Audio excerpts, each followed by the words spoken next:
वाहलुल उक़दतम मिन लिसानी यफ़क़हू क़ौली rabbi ज़िदनी इल्मा।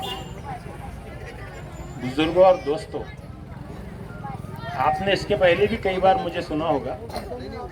Generally मैं इलेक्शनों में आता हूँ, बात करता हूँ, चले जाता हूँ, लेकिन ये इलेक्शन की थोड़ी नौइयत अलग है। हमने इसके पहले जब भी आपके सामने बात की तो हमको आपके सामने पिछले 5 साल हुकूमत ने क्या क्या मामला किए, क्या क्या हालात हुए, क्या क्या उन्होंने रेजोल्यूशंस लिए, ये हम आपको बताते थे और फिर आपको समझाते थे, ताकि उस वक्त ये सिलसिला नहीं था कि भाई आजकल जिस तरह से हमने देखे कि हर घर में व्हाट्सएप मौजूद है, हर घर में 2-2, 3-3 मोबाइल मौजूद है। आज आप तमाम हजरात हर चीज से वाकिफ है। आप ये नहीं कह सकते कि मैंने ये नहीं सुना, आप ये नहीं कह सकते कि मैंने वो नहीं सुना, मुझे मालूम नहीं। तो आज हालात इस मोड़ पर पहुंच गए हैं कि मुझे ताज्जुब इस बात का हो रहा है कि इस मामले में ये जो कौम है, इसने एक वक्त में हिंदुस्तान नहीं बल्कि पूरे दुनिया के 75% इलाके पर हुकूमत की। और वो इसके लिए की कि हमने जब लीडर चुने तो हमने हजरत उमर जैसे लीडर चुने, हमने बहुत बड़े दीनदार और अच्छे लोगों को चुना। लेकिन आज हम देखते हैं कि इस सियासी मैदान में हमारे उन उलमाओं का फुकदान है, इसलिए आज हमारी हालत ये है। मैं आज आपके सामने बहुत ज्यादा जोर देते हुए इस बात को कि इस इलेक्शन की आप अहमियत को समझिए। हमने पिछले 5 साल में ऐसे ऐसे वीडियोस और ऐसे ऐसे मामला देखे हैं कि खून के आंसू रोने को दिल करता है। अभी कुछ दिन पहले आपने देखूंगा, मेरे ख्याल से 10 या 15 दिन पहले का वीडियो है, जब एक सड़क पर नमाज पढ़ी जा रही थी तो एक पुलिस वाले ने किस तरह से उसको मारा। ये सब तो आप तमाम हजरात ने देखे होंगे ये वीडियो, ऐसा कोई नहीं होगा जिसने नहीं देखा होगा। अगर इसके बाद भी हम अगर नहीं समझ सके और हमने अगर इस वक्त अक्लमंदी का सबूत नहीं दिया तो मैं आपको यकीन दिलाता हूं मेरे भाइयों, कल पुरसाने हाल नहीं होगा हमारा। अल्लाह भी उस कौम की हालत उस वक्त तक नहीं बदलता जब तक कि उसको खुद उस कौम को अपने बदलने का वो ना हो। अगर आज ऐसा समझ ली कि किसी आदमी ने मेरे गले को दबाना शुरू किया दीवार पर रखकर, तो क्या मैं दुआ करूंगा कि अल्लाह मुझे बचा ले? तो क्या अल्लाह की मदद आएगी? अपने काबे की हिफाजत अब तुम्हें खुद करनी है। अब अबाबिलों के लश्कर नहीं आने वाले। अल्लाह ने साफ तौर पर कुरान में फरमा दिया कि अब ये जिम्मेदारी हमने आप पर दी है। आखिरी नबी ने हमें साफ साफ तौर पे बता दिया कि अगर मुत्तहिद रहे तो जमाने पे छाओगे और अगर मुंतशिर हुए तो फिर आपका कोई पुरसाने हाल नहीं होगा। आज हम इस हद तक कर तो पहुंच गए, लेकिन अब ये आखिरी स्टेज है। कहीं ऐसा ना हो, अल्लाह ना करे कि ये प्रोग्राम मस्तान चौक में, अल्लाह ना करे इलेक्शन का प्रोग्राम आखिरी हो।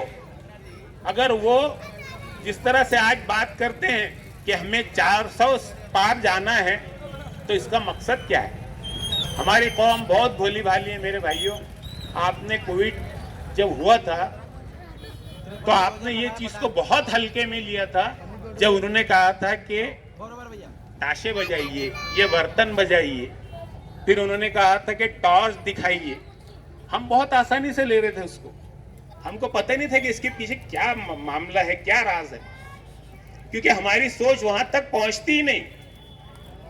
उनका ये मामला था कि वो ये देखना चाह रहे थे कि हमारे इस बेवकूफाना फेल पर भी कितने लोग आगे बढ़ के काम करते हैं। उनका एक बाकायदा मुनज़्ज़िम तरीके से ये मामला था। उन्होंने समझ लिया कि नहीं, यहाँ तो बहुत बेवकूफों की कमी नहीं गालिब, बहुत लोग हैं। और ये जो कौम जिसको हमेशा तारीख ने बहुत ज्यादा अक्लमंद और समझदार समझा है, इसलिए कि इसके पास कुरान है, दीन है। मैं बहुत बड़ा कोई नमाजी मुत्तकी परहेजगार नहीं हूँ, लेकिन आज वक्त ये है मेरे भाइयों कि अगर हमने इस मामले को नहीं समझे तो फिर आगे हमारा हाल बहुत बुरा होने वाला, अल्लाह ना करे। मैं आज अपनी मिसाल बिल्कुल उस चिड़िया की तरह समझ रहा हूँ कि एक जंगल में बहुत बड़ी आग लगी है और एक चिड़िया उस अपने चोंच में पानी लेकर जा रही है उस आग को बुझाने के लिए। तो एक बंदर एक दरख्त पर बैठा उससे कह रहा है कि तेरे बेवकूफ, ये तेरे जरा से पानी से वो क्या आग बुझेगी जंगल की?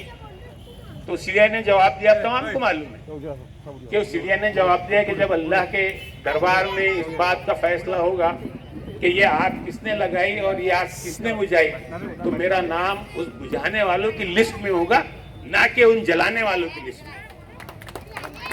तो मेरे भाइयों, आज हमारे लिए ये वक्त है।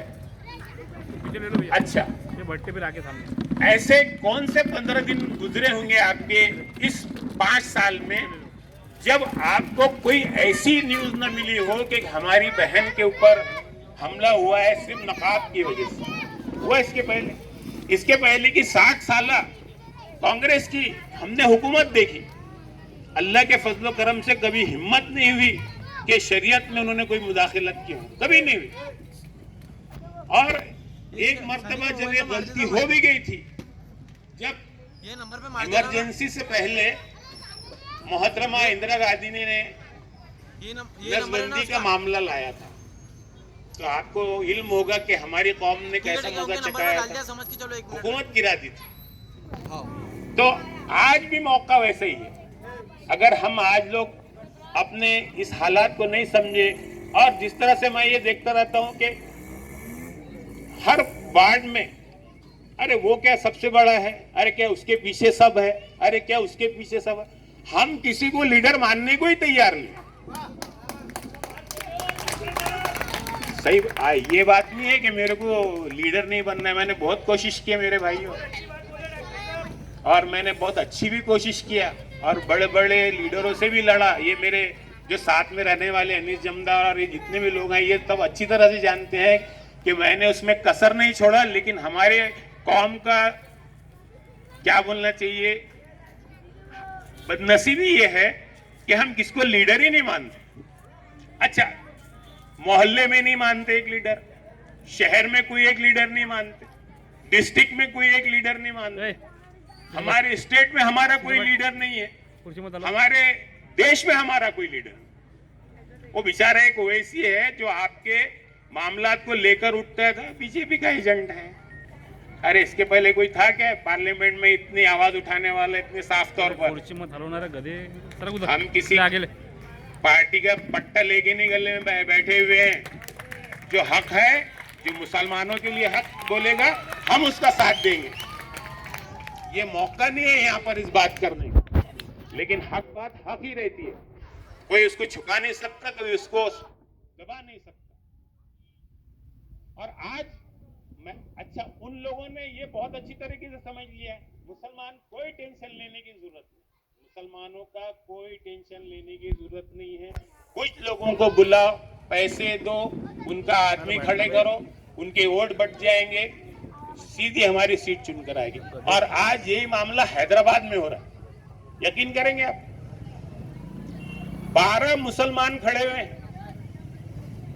एक मर्द मुजाहिद को हराने के लिए 12 मुसलमानों को पैसे देके खड़ा किया गया।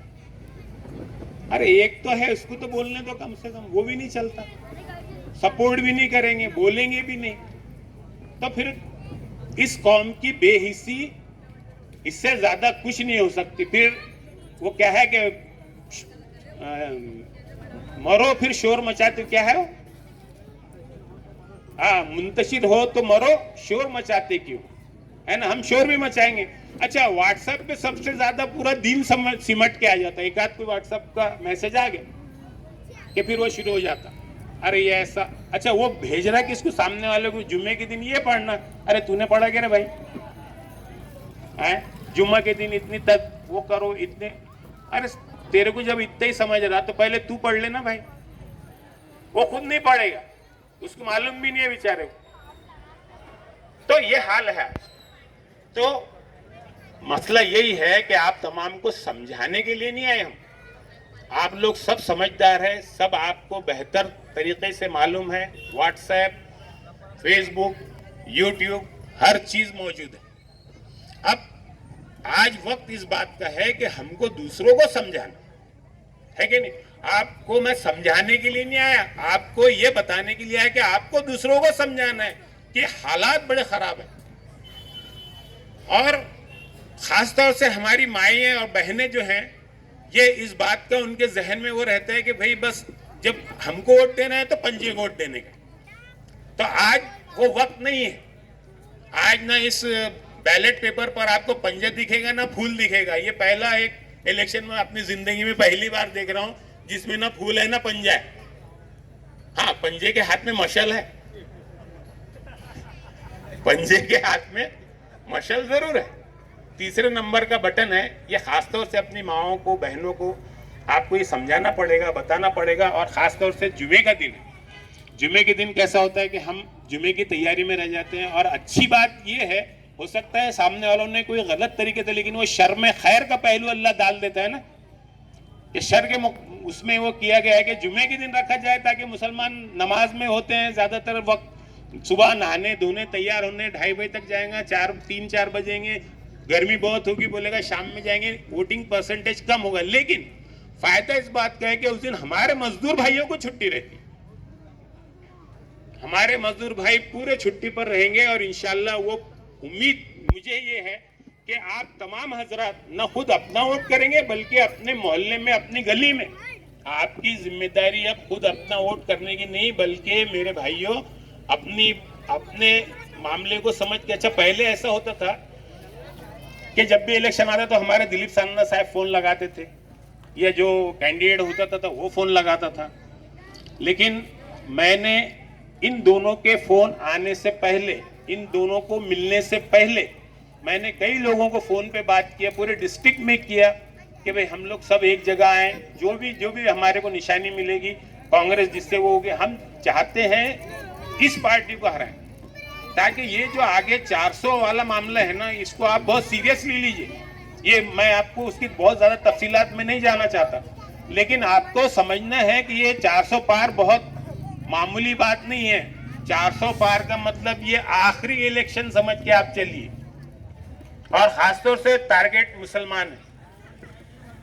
तो मैं आज अपनी ये जिम्मेदारी समझ के कि आप तमाम हजरात को इस बात के लिए मैं आपसे वादा लूं कि न सिर्फ आप वोट कराएंगे बल्कि आप अपने मोहल्ले के पूरे वोट कराने में ताउन करेंगे। मैं ऐसे आप तमाम से दरखास्त करता हूं, अपने जो भी अपने मोहल्ले के हजरात हैं, मेंबर हजरात, उनको ये जिम्मेदारी दीजिए कि वो उन्होंने